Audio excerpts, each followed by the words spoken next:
దైవ దర్శనం అనంతరం గుళ్ళో ఒక్క నిమిషమైనా కూర్చోవాలంటారు. నిజమేనా? అయితే ఎందుకు? ఏ దైవాన్నైనా షోడశోపచారాలతో నవవిధ భక్తులతో పూజిస్తారు. నవవిధ భక్తులలో కీర్తన, స్మరణలో ఏదైనా ఒకటి చేయటానికే దైవ దర్శనం అనంతరం కాసేపు దేవాలయ ప్రాంగణంలో కూర్చోమని చెప్తారు. అది వీలుంటే దేవుని మూర్తికి అభిముఖంగా కూర్చోమని చెప్తారు. దైవ దర్శనానికి వెళ్ళినప్పుడు కాళ్ళు మాత్రమే కడుక్కుంటే సరిపోతుందా? సాధారణంగా అందరూ ఇదే చేస్తారు.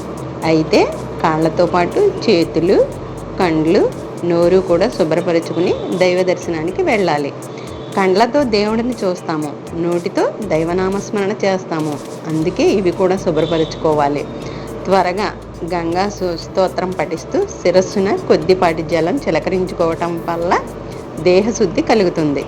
ఈ 3 అంగాలను శుభ్రపరచుకోకుండా దైవ దర్శనానికి వెళ్ళటం అంటే స్నానం చేయకుండా దేవాలయంలోకి ప్రవేశించినట్లే.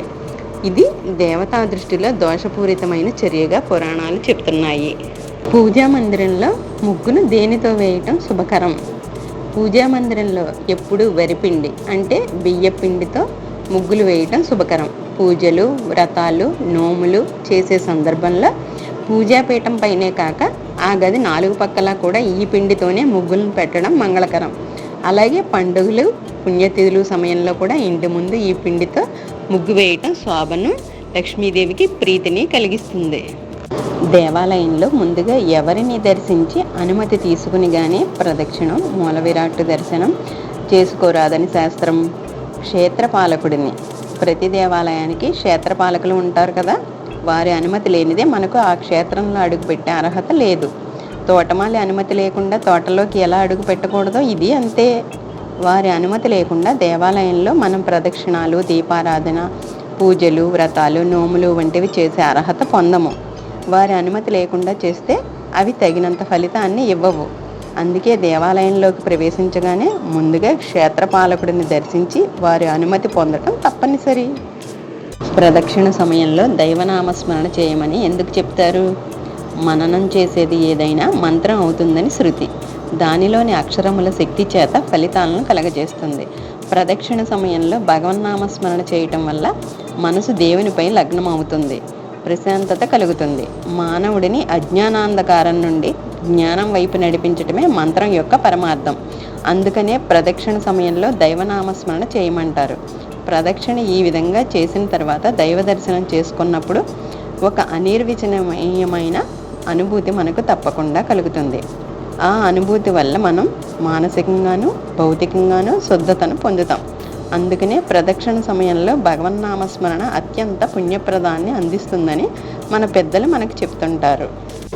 దేవాలయంలో పువ్వులను కోసి దైవానికి సమర్పించరాదంటారు. ఎందుకు? దేవాలయంలో స్వామివారి నిత్యం అర్చనకు అవసరార్థం పూల మొక్కలు పెంచుతుంటారు. ఆ పూల మొక్కల నుండి పువ్వులను కోయటం వల్ల చోరదోషం కలుగుతుంది. శ్రీమన్నారాయణుడు దేవాలయంలో పువ్వులను భక్తులు కోసి తనకు సమర్పించిన, ఆడవారు ధరించిన అది అపచార దోషం కలిగిస్తుందని, దేవాలయంలో పువ్వులు కోసి అమ్ముకునేవాడు ఆజన్మాంతరం దారిద్ర్యం అనుభవిస్తాడని సెలవిచ్చాడు. కనుక దేవాలయంలో పువ్వులను దేవతార్చన నిమిత్తం కోసే అధికారం పురోహితులకు, వనమాలికి, దేవాలయ సేవకులకు మాత్రమే ఉందని గ్రహించండి. గర్భదోషాలు ఉన్నవారు ప్రతినిత్యం ఏ దేవాలయాన్ని దర్శించటం మంగళకరం? గర్భదోషాలు ఉన్న స్త్రీలు ప్రతినిత్యం సుబ్రహ్మణ్య స్వామి ఆలయాన్ని దర్శించటం మంగళకరం. మండలం పాటు ఆవు పాలలో పచ్చకర్పూరాన్ని కలిపి ఆ పాలతో సుబ్రహ్మణ్యుడికి అభిషేకం చేసి వాటిని తీర్థంగా సేవిస్తే గర్భదోషాలు త్వరగా నివారణ అయ్యి సంతాన భాగ్యం పొందుతారు. దేవాలయంలో ఇచ్చే తీర్థం ఎన్నిసార్లు తీసుకుని త్రాగాలని శాస్త్రం చెప్తోంది? 3 సార్లు. సాధారణంగా దేవాలయంలో తీర్థం ఉద్ధరణితో 3 సార్లు చిలకరిస్తారు. కొన్ని దేవాలయాల్లో భక్తుల రద్దీ వల్ల ఒక్కసారే ఇస్తారు. కానీ తీర్థం ఎప్పుడూ 3 సార్లు పుచ్చుకోవాలి. మొదటిసారి దేహ పవిత్రతకు, రెండవసారి ఆత్మశుద్ధి కోసం, మూడవసారి పుణ్యప్రాప్తి కొరకు. ఇలా 3 సార్లు తీర్థం పుచ్చుకున్నప్పుడే మన తీర్థ సేవన పుణ్యఫలం పొందగలమని గుర్తుంచుకోండి. జంట అరటిపళ్ళు దేవుడికి నైవేద్యంగా పెట్టవచ్చా, పెట్టకూడదా? కవల అరటిపళ్ళు దేవుడికి ఇవ్వరాదని, తింటే కవల పిల్లలు పుడతారని ఒక అపోహ ఉంది. అయితే శాస్త్రంలో ఎక్కడ ఈ విషయం లేదు. తినదగినవి, తాజాగా ఉన్నవి అయిన ఏ పండునైనా నైవేద్యంగా దేవుడికి సమర్పించవచ్చు. సృష్టిలోని ప్రతి వస్తువు పట్ల విరుద్ధమైన భావాలు ఒక్క మానవుడికే ఉంటాయి. పరమాత్మ దృష్టిలో అన్నీ సమానమే. చూసారుగా ఫ్రెండ్స్ ఈ వీడియోని. Devotional skills, mission works, hand works, cooking recipes, useful tips, ముగ్గులు మా ప్లేలిస్ట్లో ఉన్న వీడియోస్ని వాచ్ చేయండి.